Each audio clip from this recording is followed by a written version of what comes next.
Welcome to twoquestions.tv. I'm your host, baroncini-moe, and joining me is Gus. This is Gus's first official appearance, and we're not very excited about. We should maybe let Gus go, and I'll introduce my guest today and explain why Gus is here. Hang on, you're all tangled in my cable. Here's Gus. Thank you so much, my lovely assistant, Leo. All right, so the reason that Gus is here is because my guest today is Steve de Mamiel. He's the author of the book, The Mongrel Method. He's developed and coached national and global sales teams with big names such as Dell, EMC, HP, Amazon, Google, Microsoft, and Facebook. And now organizations and individuals all over the world are improving their sales and marketing using Steve's method. So Steve, thank you for joining me, and thanks for indulging me with Gus. Susan, that's the best introduction I've seen today. That was fabulous. Well, I've been dying to have the perfect moment to introduce Gus. Gus is destined to be a YouTube star, I'm well, sure. I set it up for you perfectly. Yeah. Well, I'm glad you're here today. I did enjoy your book very much, and I'm excited to talk to somebody about sales. Sales is something that makes people very uncomfortable. They tend to fall back on outdated methods, or they just tend to check out of the sales process altogether. I myself have been guilty of that, thinking that I'm just avoiding being pushy, I'll let them make the decision. So what's really the best strategy to become an amazing salesperson given today's very online buying journey? Yeah, so look, the second it starts to feel like a push, that pushy salesman, I think that's when you need to start backing off straight away. Because as you said, it's very much an online process now, and most people are 70% of the way through the buying journey long before they engage a salesperson. And regardless of your profession, there's certainly an element of selling involved. And I approach it like it should be a conversation about what issue the customer wants to solve, or what benefit they're looking to derive. And if you're having a conversation about those sort of things, the problems that need to be solved or the benefit they want to realise, it's a much more natural conversation, and the sales piece almost becomes a side element. You're just helping them through a journey to make a decision that delivers that benefit or solves that problem. And if you think about it, it's purely in terms of that you're helping your potential client out. It's a much easier conversation to have. The second you start to push, barriers come up, people become defensive, the conversation shuts down. So you just need to be mindful of that and have a natural conversation about helping somebody out. Sounds pleasant. Sales pleasant? How can that be? And that's been the problem today. It's been this push, and it's finished. That gets doors shut on you. That gets phone conversations cut off.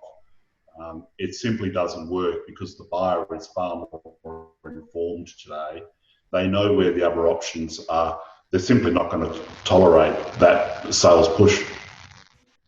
So they've already started their journey. They've already researched you. The second you start to push on them, they're going to back away. So you should just start to back away when it feels that way. Yeah. Okay. Yep. Makes sense. Well, you say I love that you factored in both sales and marketing into this book, because so many times they're such separate processes, and it's so important to marry them. And so I appreciate so much that you did that. And you say marketers need to move 7 times faster, at least, than they did 5 years ago. And I really agree with that. And I've been trying to encourage all the companies I work with to move quickly, but so many organizations are big and they're sluggish, and the bureaucracy and the need for buy-in from so many people means marketers get tied down and slowed down. So do you have any recommendations for how to speed things up in very sluggish organizations? Yeah, well, the first realization is that marketing is now going to become a major component of the IT spend and the IT projects. So typically IT has been about business process and helping the business do things cheaper and faster and all those sort of things. What's now starting to happen is marketing, because of email automation, all of those sort of things, social listening, those sort of tools that both sales and marketing need now mean that the IT department, by and large, are working for the marketing, sales and marketing function. So as soon as they realise that and bring down some of those barriers, and when IT budgeting process happens, there's a realisation that marketing, sales and marketing need to be sent front and centre for that. Things start to flow a lot faster. And, you know, we're seeing shifts and product life cycles shorten. So there's just that realisation that we've got to get those barriers out of the way and we've got to allow that process to happen. Excellent. So maybe it's happening. Maybe things are going to get faster and marketers won't be so frustrated. Marketers they're always going to be frustrated. Yeah. Because there hasn't been the need in the past, because, you know, the salesperson held all the knowledge and the buyer was potentially, really relying on the salesperson to inform them. That's all gone now. And, you know, we're now dealing with a much more informed buyer, and the sales and marketing function need to support that. Exactly.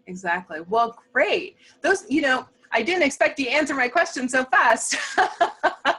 But, you know, honestly, that's kind of the point of the show, is to deliver this kind of information in a really brief and succinct way, because we are moving faster than ever before. So, okay, the book is The Mongrel Method, and it's available on Amazon. And you're up early, or is it late there? It's not too bad. It's 8 a.m. 8 a.m. Oh, that's not bad.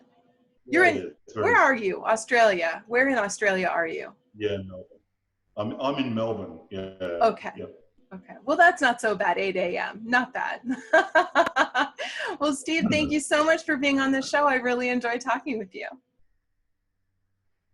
Okay, fabulous. Thanks for having me, Susan. I enjoyed the book as well. Thank you. And if you enjoyed this interview and you'd like to see more, make sure to click the like button and also subscribe. Thanks for watching. I'll see you next time.